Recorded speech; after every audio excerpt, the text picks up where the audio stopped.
जय गुरु जी, शुक्राना गुरु जी। सारी संगत को जय गुरु जी।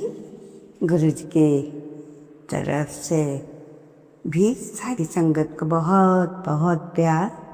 संगत जी, आपके सामने एक शुक्राना सत्संग लेकर आए हैं। आशा करती हूँ कि आप इसे ध्यान से सुनेंगे और इसमें आपको कई क्वेश्चंस के आंसर भी मिल जाएंगे। तो गुरु जी से आज्ञा लेते हुए गुरु जी का मंत्र जाप आप भी बोलिएगा संगत जी। ओम नमः शिवाय, शिव जी सदा सहाय। ओम नमः शिवाय, गुरु जी सदा सहाय। जय गुरु जी। गुरु जी के चरणों में, चरण कमलों में कोटि कोटि नमन। चरण कमल तेरे तोय तोय पीवा। मेरे सतगुरु दीन दयाला, ऐसा मौका सबनु दई है मेरे परमात्मा सबको ने जो गुरु जी के चरणों में लाइक सब्सक्राइब समर्पित करे, उसके घर में सुख समृद्धि की कभी कमी ना करें। हमारे प्यारे गुरु जी उन्हें भरपूर दें। गुरु महाराज उनकी हर इच्छा को पूर्ण करें। संगत जी सुनो, एक संगत ने गुरु जी से प्रश्न किया, जब उदास हो तो क्या करें? तो गुरु जी ने उत्तर दिया, जब मन उदास हो तो मंत्र जाप ज़्यादा से ज़्यादा करो ताकि मन उस चीज़ में लीन हो जाए, और जब आप उठें तो शांत हो। बोलिए जय गुरु जी। संगत जी, एक अंकल का सत्संग सुना रहे हैं। मुझे बहुत ही अच्छा लगा। मैंने कहा मैं भी अपनी संगत से शेयर करती हूँ आज का ये सत्संग। ये पुरानी संगत का है ये सत्संग, और गुरु जी से वो ब्लेस थे बहुत अच्छे से। एक दिन अंकल अहमदाबाद से लुधियाना आए। संडे का दिन था। गुरु जी कहते हैं, नरेंद्र आ गया, क्या कर रहा है? तो गुरु जी ने मुझे कहा, नरेंद्र जलंधर जाकर डिम्पल आंटी के पास जाकर उधर तू पहुँच, मैं 1 घंटे में फ़ोन करता हूँ। फिर ठीक 1 घंटे के बाद गुरुजी का फ़ोन आया, तूने सतनाम को बोल दिया ना कि वहाँ का जो केयर टेकर है कि तेरे लिए नरेंद्र के लिए गेट खोल दे। नरेंद्र अंकल कहते हैं, गुरुजी गेट तो पहले भी मेरे लिए खुलता था गुरुजी के रूम का, क्योंकि गुरुजी ने अंकल को सेवा का मौका दिया था। 15 दिन में या महीने में एक बार जाकर मेरे रूम की सफाई करके आया कर, कपड़े अच्छे से धोकर सारा घर चमकाया कर। अंकल ने कहा, ठीक है, सफाई तो और सेवादार करते ही हैं। तो गुरुजी ने मुझे भी कह दिया, होगा कुछ कटाने का करम या कुछ भी। मैं तो बहुत ही खुश हुआ। एक मुझे भी गुरुजी की सेवा करने का मौका मिल गया। तब नरेंद्र अंकल कहते हैं, नरेंद्र अंकल आए तो सतराम से जी ने मेरे लिए गेट खोल दिया।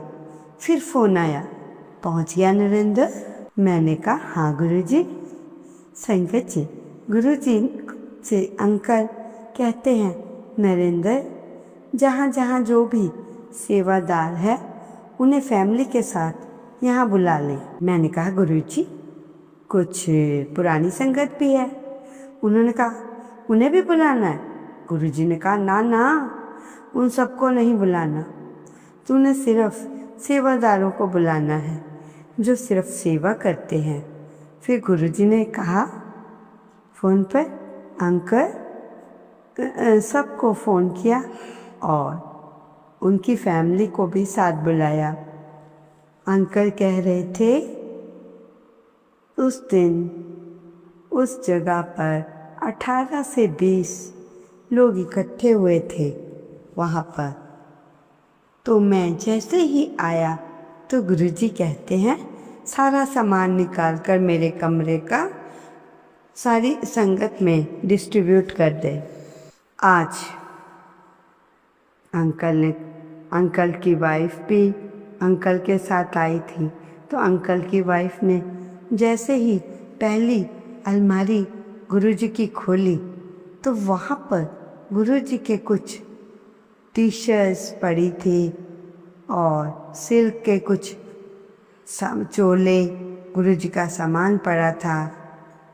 और संगत जी, अलमारी में सबसे पहले ऑफ वाइट कलर का गुरुजी का चोला पड़ा था। तब जब गुरुजी 2002 में वापस आए थे तो उन्होंने वो चोला उतार कर अलमारी में रख दिया था। अंकल की वाइफ कहती है ये चोला तो बहुत अच्छा लग रहा है, ये चोला तो आप मुझे दे दो। मैंने आंटी से कहा गुरुजी ने कपड़े बांटने के लिए कहा है, लेने के लिए नहीं बोला तुम्हें। मेरे पास से ऐसी कोई इंस्ट्रक्शंस नहीं है डिम्पल आंटी को जो आंटी को देना है, ये सिर्फ बांटना है। इतने में ही गुरुजी का फ़ोन आ जाता है। नरेंद्र, जब मैं जलंधर से वापस आया तो मैंने ऑफ वाइट कलर का चोला रख कर आया था, तो उसे तो डिम्पल आंटी को प्रसाद दे दे उसका। तो देखो गुरुजी, आपकी बात कितनी जल्दी सुनते हैं। इधर डिम्पल आंटी ने फरमाइश करी, उधर गुरुजी का फ़ोन आ गया कि Narendra of white Chola Dimple aunty को दे दिए। सेकंड्स में सुनते हैं गुरुजी सबके। संजय जी, कल मैं यहीं खड़ी थी, काफ़ी देर से लाइट नहीं थी। मैं अपना एक्सपीरियंस भी बता रही, लाइट नहीं थी तो मैं गुरुजी से बोल रही थी गुरुजी बहुत गर्मी लग रही है, बहुत ज़्यादा। मैं कहा गुरुजी से अरदास की लाइट दे दो, और उसी समय लाइट आ गई। संगत जी, अभी मैं पूरा वाक्य भी नहीं किया था मैंने अपना, और गुरु महाराज जी ने लाइट दे दी है। बोलिए जय गुरु जी। ऐसे ही गुरु जी हर एक की बात सेकंड्स में सुनते हैं। जैसे ही गुरु जी का फ़ोन आया, वाइट चोला दे दे डिम्पल आंटी को, तो अंकल ने दे दिया। नहीं तो अंकल आंटी से कह रहे थे नहीं नहीं, गुरुजी ने हमें बांटने के लिए बोला, खुद लेने के लिए नहीं बोला। और फिर गुरुजी ने कहा कि जो फैमिली आई है, उनके बच्चे आए हैं, उनको भी 2-2 दे दे। किसी के 2 बच्चे हैं तो किसी को 2 चोले दे दे, किसी के 3 हैं तो 3 दे दे, जिसका है उसे दे दे। लास्ट में 1 चोला बचा तो संगत नरेंद्र अंकल से कहने लगी, ये आप रखो, ये आपकी फैमिली के लिए है। वो सबको तो दे दिया। संगत जी, फिर गुरुजी का फ़ोन आया, जो भी टावल और जो कुछ भी सामान है अपनी गाड़ी में भर ले, ये तेरा प्रसाद है, तू इसे संभाल कर रखियो। ये एंटिक पीस है, ये संगत नू तू दर्शन करवाया कर। अंकल ने कहा ठीक है गुरुजी। उनकी सारी अलमारी खाली कर दी। 2 या 3 चीज़ें जैसे गुरुजी का ब्रश, टूथपेस्ट जो था उसे भी खाली कर दिया। लोग बड़े ही प्यार से वो सब भी ले गए और हम लोग फिर बैठ गए। अंकल ने बोला, ये मौका बार बार नहीं मिलता। गुरुजी के साथ बैठकर गुरुजी के कमरे में चाय पीने का मौका बार बार नहीं मिलेगा। तो उन्होंने वहाँ के रामदास को कहा कि संगत के लिए चाय बनवा दो, चाय प्रसाद भी लाना। तो गुरुजी के रूम में बैठकर सब लोग चाय प्रसाद पीने लगे तो गुरुजी का फिर फ़ोन आया, नरेंद्र की कर रहा है?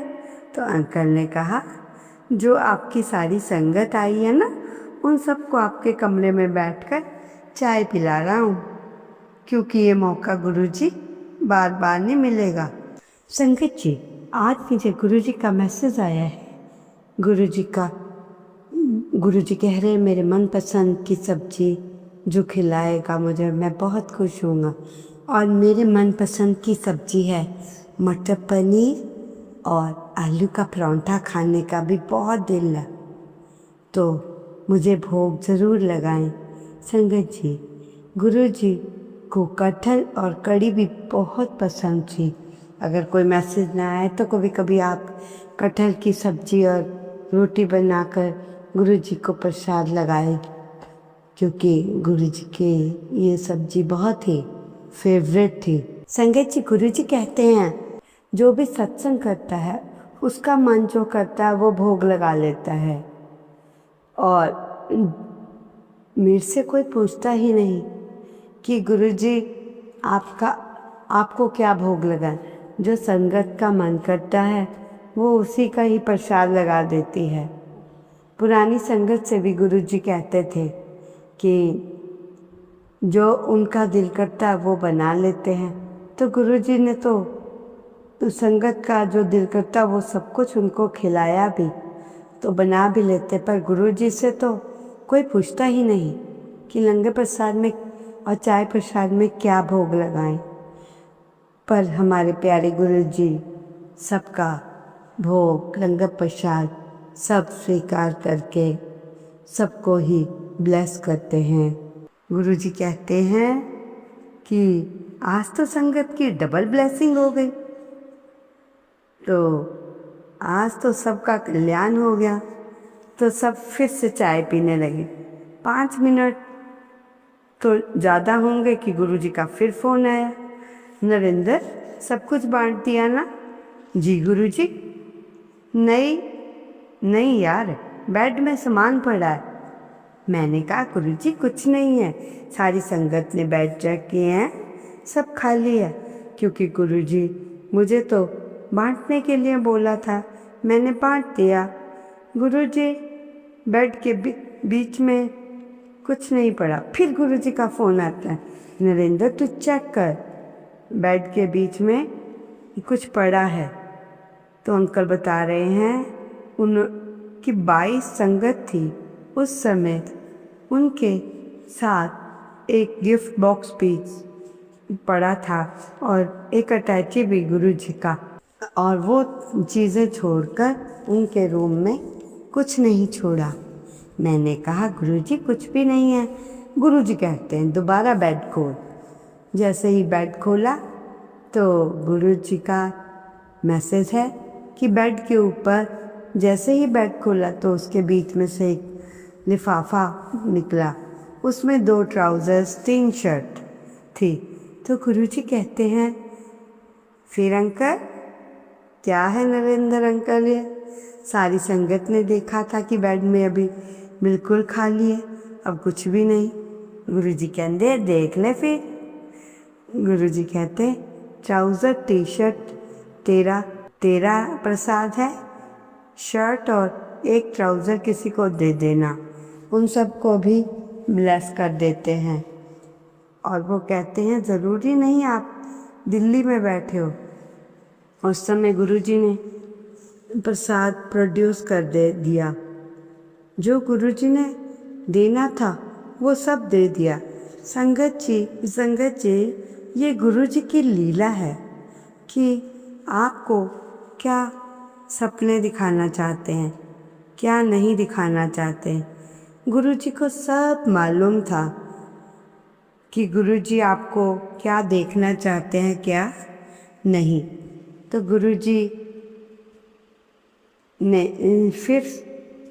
गुरुजी ने जब कारपेट चेंज किया एक बार जलंधर में, तो अंकल अहमदाबाद से जलंधर आ गए।